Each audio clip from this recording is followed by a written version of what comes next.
तो curve scissor का काम कहाँ कहाँ होता है? कर्व सीजर ऐसे जगह पर हम कटिंग करेंगे जहाँ पर आगे का पॉइंट हमको नहीं दिखाई दे रहा है और हमको लग रहा है कि आगे का अगर हम किसी नर्व आर्टरी को एक को कट करना है और वो नर्व आर्टरी को बचाते हुए आगे का पोर्शन नहीं कटे, तो उस तरह के आर्टरी नर्व आर्टरी को काटने के लिए कर्व सीजर का हम लोग यूज करते हैं। ठीक है ना? स्ट्रेट वाला अगर काटेंगे तो आगे का भी कट जाएगा। ठीक है ना? तो अगर मेरा छोटा सा स्पेस है उसमें हमको एक 4-5 आर्टरी दिख रही है और एक लाइन से ही है, तो उसको कर्व आर्टिशन में ऊपर से काट सकते हैं, कर्व सीजर से उस आर्टरी को कटिंग कर सकते हैं। ये क्या है? Artery forceps. Basically artery forceps भी बहुत तरह का है। इसको बोलते हैं मॉस्किटो आर्टरी फोर्सेप्स। क्यों बोलते हैं मॉस्किटो? मच्छर जैसा छोटा है। ठीक है? मॉस्किटो आर्टरी फोर्सेप्स, इसको बोलते हैं mosquito artery. Basically mosquito artery forceps का यूज कब करते हैं? बेसिकली हम जब सर्जरी करते हैं तो बहुत सारे वेसल्स कटते हैं। सर्जरी के समय बहुत सारे आर्टरी वेसल्स ब्लीडिंग होते रहेंगे, तो उस समय ब्लीडिंग को रोकने के लिए हम लोग ये मॉस्किटो आर्टरी फोर्सेप्स का यूज करते हैं। ब्लड वेसल को क्लैंप कर देते हैं। क्लैंप करना मतलब ब्लड बंद करना, बंद कर देते हैं। मॉस्किटो आर्टरी फोर्सेप्स से हम लोग क्लैंप करते हैं।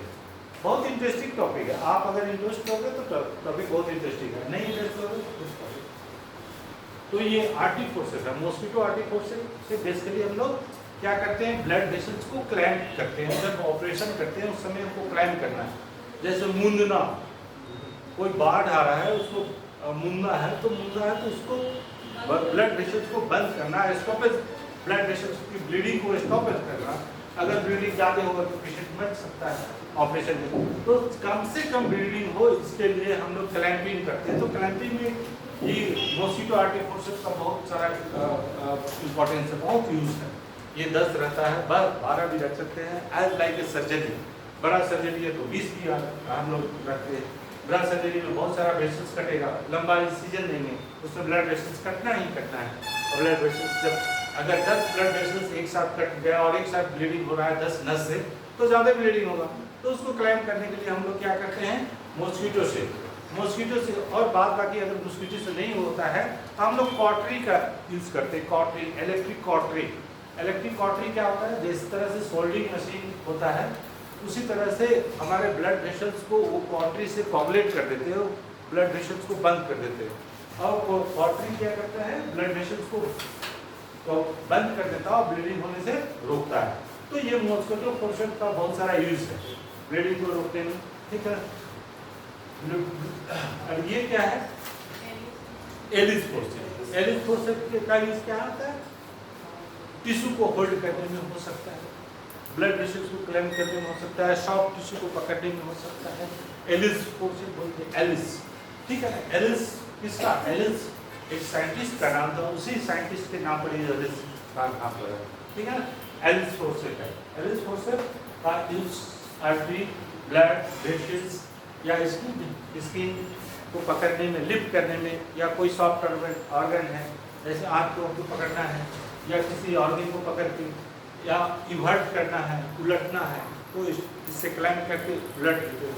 ठीक है ना? ये क्या है?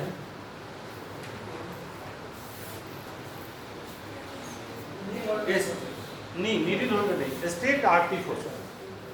स्ट्रेट है आर्टरी फोर्सेप्स। ठीक है ना? Straight artery forceps, straight artery forceps.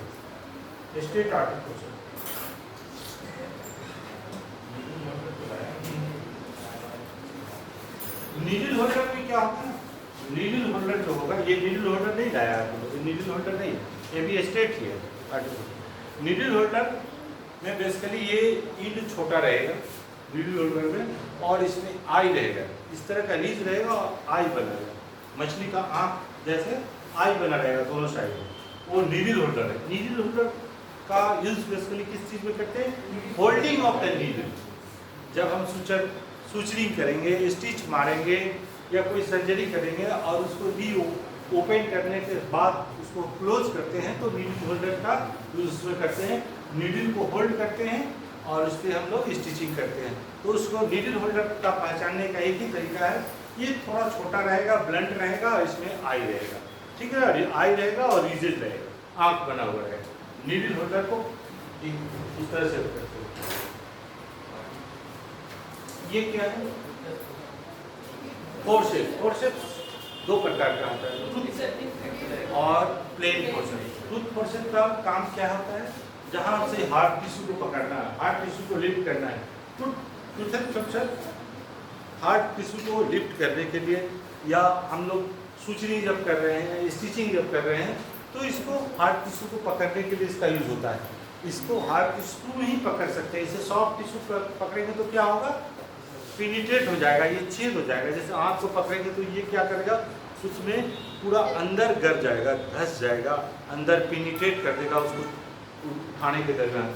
तो इसका सॉफ्ट टिश्यू में नहीं यूज करते हैं, हार्ड टिश्यू में यूज करते हैं। हार्ड टिश्यू स्किन का टिश्यू हो गया, या पाम का हो गया, या पैर का हो गया, तो इस तरह के टिश्यू में हम लोग इसका यूज करते हैं, ठीक है ना। तो इस तरह के टिश्यू को यूज करने के लिए एक प्लेन फोर्सेप्स होता है। प्लेन फोर्सेप्स हमारे पास नहीं है। प्लेन फोर्सेप्स में ये टिथ नहीं रहेगा, ये टिथ नहीं रहेगा, पूरा प्लेन रहेगा। तो उस चीज का यूज हम लोग कहाँ करेंगे? प्लेन फोर्सेप्स का यूज जैसे सॉफ्ट टिश्यू का मतलब क्या हुआ? आंत हो गया, बिस्तरा हो गया, जो भी इंटेस्टाइन का पोर्शन है, थोड़ा सा उसको अगर हम लिफ्ट करना चाहें और इससे लिफ्ट करें तो वो हट जाए, टियर हो जाए, तो इसलिए उसमें प्लेन चाहिए, उसमें एकदम प्लेन चाहिए। इस तरह से प्लेन रहेगा, इसका दांत नहीं रहेगा, लेकिन इसमें रीजेस रहेगा। दांत नहीं रहेगा, रीजेस रहेगा। तो प्लेन फोर्सेप्स से हम लोग क्या करते हैं? प्लेन फोर्सेप्स से जो विसरल ऑर्गन है, जो विसरा है, उससे हम लोग प्लेन फोर्सेप्स से विसरल ऑर्गन को हम लोग पकड़ते हैं, लिफ्ट करते हैं। Operation duty operation visceral organ के लिए प्लेन फोर्सेप्स, और हार्ड चीज को लिफ्ट करने के लिए या स्टिचिंग करने के लिए हम लोग ये टूथ फोर्सेप्स का यूज करते हैं, ठीक है ना। अब एक वेवकॉप्स होता है, वेवकॉप्स फोर्सेप्स रहेगा, टर्न रहेगा। वेवकॉप्स हमारे पास नहीं है, उससे हम लोग अपेंडिक्स को लिफ्ट करने के लिए, अपेंडिक्स को पकड़ने के लिए वेवकॉप्स का यूज करते हैं, ठीक है ना। नीडल होल्डर को यूज करते हैं नीडल को पकड़ने के लिए, ड्यूरिंग स्टिच के लिए। आर्टिक फोर्सेप्स का यूज एक होता है ट्वेल्व, जो 12 क्लिप मतलब कपड़े को पकड़ के ओटी में वो एक्सपोजर एरिया को फिक्स करने के लिए एक क्लिप होता है, टॉयल क्लिप, उसको बोलते हैं टॉयल क्लिप, ठीक है ना। ओटी सीट भी आता है। ओटी सीट पे काम क्या रहेगा? स्टेरलाइज रहेगा। और ओटी सीट हम लोग ऑपरेशन से पहले क्या करते हैं? उस एरिया को क्लीन कर देते हैं। ओटी सीट क्या रहेगा? वो एक्सपोजर एरिया में अपना ये करता है, ठीक है ना। तो इस तरह से हम लोग इसका यूज कर सकते हैं, ठीक।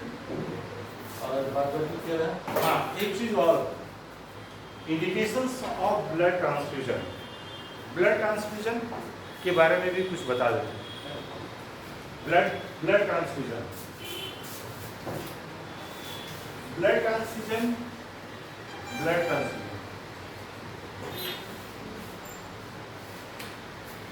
ब्लड ट्रांसफ्यूजन क्या क्या क्राइटेरिया है? ब्लड ट्रांसफ्यूजन कौन आदमी का हम ब्लड ले सकते हैं? डोनर के लिए क्या क्राइटेरिया है? डोनर मतलब मैं ब्लड देना चाहता हूँ, तो कुछ क्राइटेरिया ब्लड बैंक वाले के द्वारा दिया गया है। उस क्राइटेरिया के अंतर्गत ही हम ब्लड दे सकते हैं, डोनेट कर सकते हैं। अदरवाइज मेरा बिल भी है, देने दी है तो नहीं देंगे। तो क्या क्राइटेरिया है कि ब्लड हम किसी से कोई आदमी डोनेट करना चाहता है और उस डोनेट करने वाले के लिए कुछ क्राइटेरिया है। वैसे व्यक्ति डोनेट कर सकते हैं जिनका एचबी लेवल 12 ग्राम 12.5, ठीक, 12.5, जो जिनका एज ग्रुप 48 हो,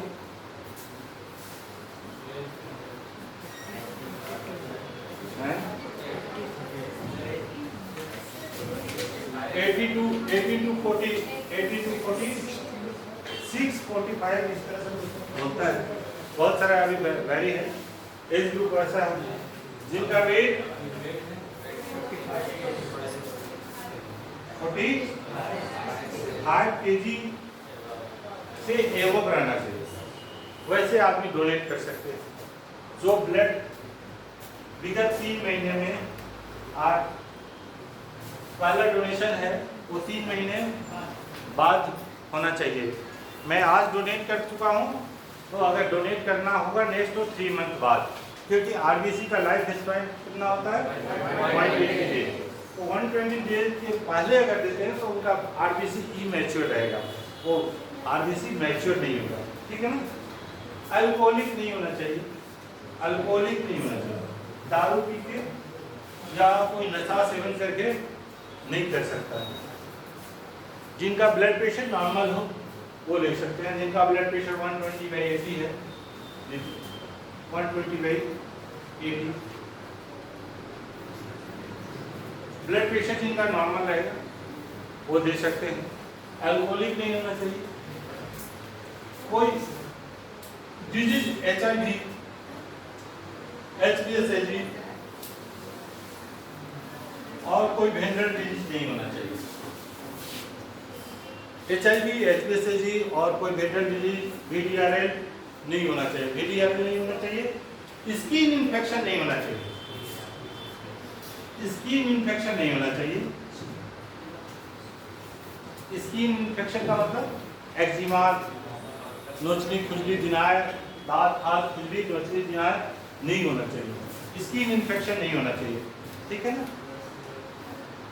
ब्लड प्रेशर के साथ साथ डायबिटिक नहीं होना चाहिए। पेशेंट डायबिटिक नहीं होना चाहिए। डायबिटिक होंगे तो उस तरह के पेशेंट को हम नहीं दे सकते।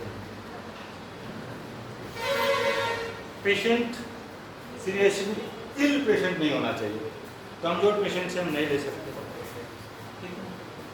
पेशेंट को सीजर वगैरह का हिस्ट्री हो, सीजर का हिस्ट्री हो, मिर्गी का हिस्ट्री हो, तो उस तरह के पेशेंट को हम नहीं ले सकते।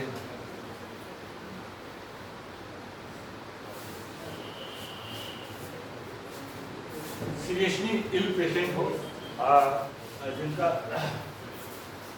उस तरह का पेशेंट को नहीं ले सकते हैं।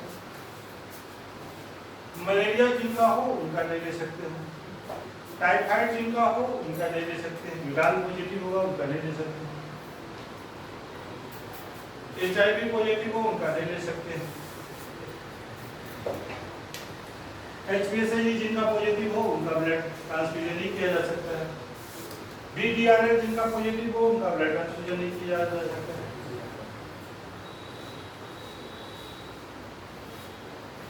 जिनको कैंसर टाइप का चीज हो उनका ब्लड नहीं दिया जा सकता। जो इन्फेक्शस डिजीज है या वायरल हो या फंगस हो उनका ब्लड ट्रांसफ्यूजन नहीं किया जाएगा। तो दीज आर क्राइटेरिया कि ब्लड ट्रांसफ्यूजन कौन कौन से व्यक्ति को हम कर सकते हैं। इस तरह free from these symptoms, these disease अगर रहेंगे तो हम ब्लड ट्रांसफ्यूजन उनका ले सकते हैं, आइडियली लेना चाहिए। अब है कि ब्लड का इंडिकेशन कब कब होता है, किस किस कंडीशन में हम लोग ब्लड ट्रांसफ्यूजन, ये बात होगी डोनर का, ठीक है ना। ये डोनर देने वाला, ब्लड देने से पहले हम लोग प्रॉपर ग्रुपिंग करते हैं। प्रॉपर ग्रुपिंग ब्लड डोनर का और रिसिपिएंट का दोनों का ग्रुपिंग होना चाहिए। अगर ए पॉजिटिव है तो ए पॉजिटिव होना, इसको ग्रुपिंग के द्वारा हम लोग जान जाएंगे। एक बार ग्रुपिंग करने से ग्रुपिंग के बाद आती है क्रॉस मैच। क्रॉस मैच क्या सर, हमारा ग्रुप ए पॉजिटिव है और देने वाला भी ए पॉजिटिव है। कभी कभी ऐसा होता है कि ए पॉजिटिव सेम ग्रुप नहीं ले पाता, तो प्रॉपर अगर क्रॉस मैच नहीं होगा तो रिएक्शन करेगा, ब्लड रिएक्शन बोलते हैं, ठीक है ना। रिएक्शन करेगा, रिएक्शन जब करेगा तो रिएक्शन में क्या क्या हो सकता है, इचिंग होगा, राइगर होगा, फीवर होगा। पेशेंट को जब ब्लड ट्रांसफ्यूजन कराएंगे इचिंग, राइगर, फीवर, ये सारी चीज होंगे, ठीक है ना। तो हमको प्रॉपर ग्रुपिंग होना चाहिए, क्रॉस मैचिंग होना चाहिए, ब्लड बैग का वॉल्यूम देखना जरूरी होता है। 350 ml उसका ब्लड बैग का वॉल्यूम होता है। 350 ml is blood bag volume, blood bag जिसमें ब्लड को कलेक्ट करते हैं वो 350 ml, जिसमें 49 ml एंटीकोगुलेंट होता है। ठीक है ना। एंटीकोगुलेंट का क्या काम है? ब्लड को कोगुलेट बैग में नहीं होने देगा। तो एंटीकोगुलेंट होना चाहिए। पहले तो ग्रुपिंग हो गया, क्रॉस मैच हो गया, बैग प्रॉपर स्टेरिलाइज होना चाहिए, एंटीकोगुलेंट होना चाहिए। कोई बैग का एक्सपायरी डेट देखना जरूरी है। खाली बैग भी रहेगा तो उसकी एक्सपायरी डेट देखना जरूरी है। उसमें एक्सपायरी डेट लिखा रहता है। ब्लड बैग में जब भी ब्लड बैग हम लोग लेते हैं तो उसमें डोनेशन डेट लिखा रहता है।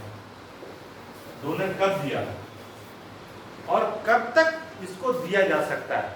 ब्लड बैग, ब्लड ट्रांसफ्यूजन इस बैग में रखे हुए ब्लड का ट्रांसफ्यूजन कब तक किया जा सकता है। ठीक है ना। तो कब तक किया जा सकता है वो ब्लड बैग में एंट्री रहता है। ब्लड बैग में 3-4 चीज एंट्री रहेगा। ब्लड बैग में ग्रुपिंग पहला नंबर रहेगा। सारा जो 5 टेस्ट है HIV, HBsAg, MP, विडाल, ये सारा लिखा हुआ रहेगा उसमें कि ये टेस्ट है। उसके बाद एक्सपायरी डेट लिखा रहेगा ब्लड बैग में। उसके बाद वॉल्यूम लिखा रहेगा। उसके बाद कलेक्शन डेट लिखा रहेगा। कलेक्शन डेट का मतलब होता है कि ब्लड आप डोनर कब दिया। ठीक है ना। तो कलेक्शन डेट लिखा रहेगा। तो इतना चीज होने के बाद ही ब्लड को डोनेट कर सकते हैं, दे सकते हैं, ट्रांसफ्यूजन कर सकते हैं। ग्रुपिंग, क्रॉस मैचिंग होना जरूरी है, अमाउंट जरूरी है, ब्लड बैग का एक्सपायरी डेट देखना जरूरी है, कलेक्शन डेट देखना जरूरी है, अमाउंट देखना जरूरी है। ठीक है ना। तो इतना चीज हम लोग जब देखेंगे तब हम लोग ब्लड को ट्रांसफ्यूजन करने के लिए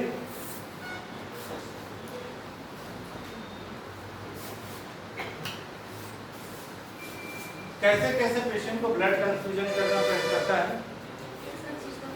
जो एनीमिया होगा, एनीमिक पेशेंट होगा, एनीमिक पेशेंट होगा जिनका HB लेस देन 9 ग्राम होगा, उस तरह के पेशेंट को ब्लड ट्रांसफ्यूजन करेंगे। ब्लड एनीमिया, उसके बाद है थैलेसीमिया। Very good. थैलेसीमिया वाले पेशेंट को भी करना पड़ता है। थैलेसीमिया एक्सीडेंटल पेशेंट को करना पड़ता है। RTA के पेशेंट आएंगे, रोड ट्रैफिक एक्सीडेंट, तो उस तरह के पेशेंट को भी करना पड़ सकता है। सबसे बड़ी चीज है जो ऑपरेटिव प्रोसीड्योर होता है उस तरह के पेशेंट को भी ब्लड ट्रांसफ्यूजन, जैसे कार्डियक ओटी होगा, हार्ट की जब भी सर्जरी होती है तो उसमें 10-10 यूनिट, 12-12 यूनिट तक हम लोग उसको ट्रांसफ्यूजन करते हैं। 10 यूनिट तक ब्लड ट्रांसफ्यूजन करते हैं। पहले ऑपरेशन के पहले हम लोग ब्लड को अरेंज करके रखते हैं कि ऑपरेशन होना है और कल तो अरेंज करने में 2-3 बात होती है। अरेंज करने में एक तो ग्रुपिंग होना जरूरी है कि ग्रुपिंग अगर ब्लड बैंक में कार्डियक की सर्जरी हो गई, कार्डियक की सर्जरी हो रही है और उसको 10 यूनिट ए पॉजिटिव की आवश्यकता है, तो हमारे ब्लड बैंक में अगर दूसरे ग्रुप का, ओ निगेटिव ग्रुप का या किसी भी पॉजिटिव ग्रुप का ज़्यादा है और ये नहीं है तो इसको अवेलेबल कराना है, प्री ऑपरेटिव तैयारी कर लेना है, ब्लड बैंक को कंसल्ट कर लेना है कि जब मेजर ओटी हो रहा है। ओटी में 2 प्रकार का होता है, मेजर और माइनर ओटी। मेजर और माइनर ओटी क्या होता है?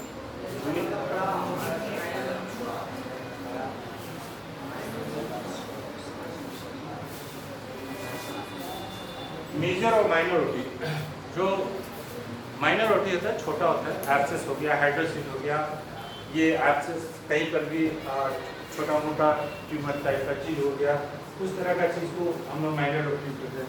मेजर ओटी में क्या क्या आता है? मेजर ओटी में एपेंडिक्सेक्टोमी हो गया, हार्निया हो गया, सिस्टेक्टोमी हो गया, गॉल ब्लैडर का ऑपरेशन हो गया, किडनी का रीनल स्टोन का ऑपरेशन हो गया और हिस्टेक्टोमी हो गया, जो सर्जिकल प्रोसीजर है वो हो गया।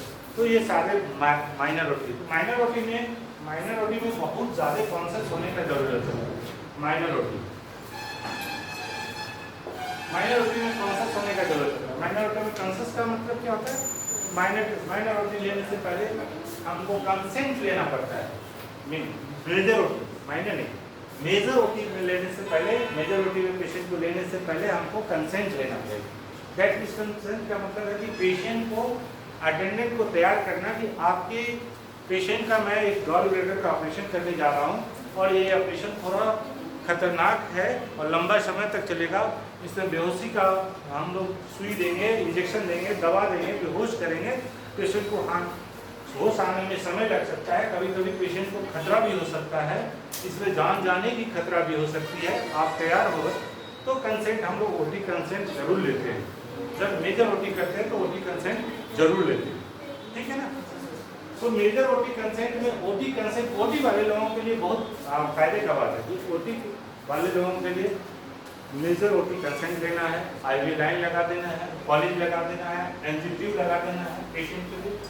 पॉलिश इसलिए लगा देना है, कैथेटराइजेशन होते रहेगा। एंजियोग्राम लगा देना है, उसको फीडिंग नहीं खाना है, इसलिए मेजर ओटी है 2 दिन तक खाना नहीं खाना है। मेजर ओटी में खाना खाने के लिए क्यों नहीं बोलते? मेजर ओटी में खाना खाने के लिए इसलिए नहीं बोलते हैं, जब भी हम मेजर ओटी करते हैं तो मेजर ओटी में बेसिकली जो है तो हम लोग एनेस्थेसिया देते हैं। और एनेस्थेसिया जो है, सो एनेस्थेसिया हमारा जो सॉफ्ट टिश्यू है, इंटेस्टाइन है, उस पर एनेस्थेसिया का असर रहता है और उसका मूवमेंट स्लो हो जाता है। और जब हम खाना खाएंगे तो वो नीचे नहीं जाएगा, और नीचे नहीं जाएगा तो वोमिटिंग होगा, उल्टी होगा। इसीलिए बोला जाता है कि मेजर ओटी के समय हम लोग बोलते हैं कि खाना जब ओटी हो गया है तो खाना नहीं खाना है।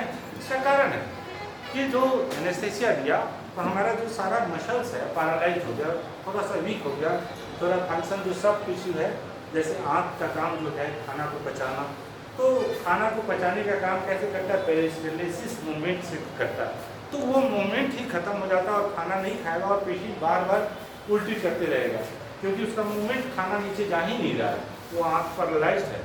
ओटी जो एनेस्थेसिया दिए हैं उसका असर है, ठीक है ना। तो इस तरह से हम लोग पेशेंट को बोलते हैं एनबीएम। एनबीएम का मतलब एनबीएम, पेशेंट को एनबीएम में रखना है। एनबीएम का मतलब होता है मील बाय माउथ, मतलब खाना मुंह से कुछ नहीं खाना है। पोस्ट ऑपरेटिव हम लोग एक चीज बोलते हैं पेशेंट को, प्री ऑपरेटिव और post operative. Post operative advice और प्री ऑपरेटिव एडवाइस। एनबीएम में पेशेंट को एनबीएम में रखना है। एनबीएम का मतलब मील बाय माउथ, खाने के लिए नहीं बोलना है कि आज कल आपकी सर्जरी होगी, आज आप 12 बजे तक खा लिए हो तो उसके बाद आपको नहीं खाना है। तो पेशेंट को ऑपरेशन से पहले एनबीएम रखना है, ठीक है ना। पेशेंट को ऑपरेशन के बाद भी एनबीएम रखना है।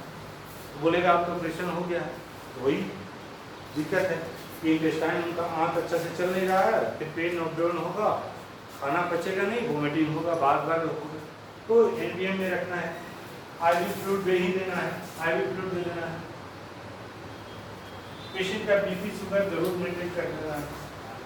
ऑपरेशन से पहले हम क्या क्या कर सकते हैं? पेशेंट के लिए ऑपरेशन से पहले हम पेशेंट का पैरामीटर जरूर चेक करें। पेशेंट का पैरामीटर चेक करने का मतलब क्या होता है? पेशेंट का वाइटल्स हम जरूर देखेंगे। वाइटल्स, पैरामीटर्स, पेशेंट का पैरामीटर्स क्या होता है? बीपी होगा, पल्स होगा, आरपीएस होगा, एसपीओ2 होगा, ईसीजी होगा, ईसीजी कार्डियक मॉनिटरिंग जरूर करेंगे। पेशेंट का प्रेशर, ब्लड प्रेशर देख लेंगे, नॉर्मल है कि नहीं, डायबिटिक है कि नहीं, शुगर कितना है वो देख लेंगे। पेशेंट एंजियोग्राम लगाया कि नहीं, नेजोगैस्ट्रिक ट्यूब लगाया कि नहीं, पॉलिश लगाया कि नहीं, ये सारे चीज़ को देखने के बाद ही हम लोग ओटी का कंसेंट पेशेंट को लेंगे। ये सारा काम डॉक्टर का नहीं है, ओटी टेक्नीशियन का काम है। बीपी, पल्स और ये आगे डॉक्टर का सिर्फ ऑपरेटिव काम है। आप मॉनिटर को रखो, ये सारा लाइन अप करके रखो और फ्लूइड लगा के, पॉलिश लगा के, एंजियोग्राम लगा के पेशेंट को ओटी में शिफ्ट करके जो पार्ट्स का सर्जरी हो रहा है उस पार्ट्स को क्लीन करना जरूरी है, ठीक है ना। क्लीनिंग दैट पार्ट्स जहाँ पर सर्जरी होना है, जिस पार्ट्स का सर्जरी, अपेंडिक्स का सर्जरी होना है तो इस तरह का क्लीन करना है। सेविंग कर लेना है। जैसे हाइड्रोसिल का है तो उसका सेविंग कर लेना है। चेस्ट का सर्जरी है तो सेविंग करवाना है। ये ओटी टेक्नीशियन का काम है, ओटी स्टाफ का काम है, सिस्टर का काम है ये प्रिपेयर करवा के रखना, ये डॉक्टर का काम नहीं है। तो इसलिए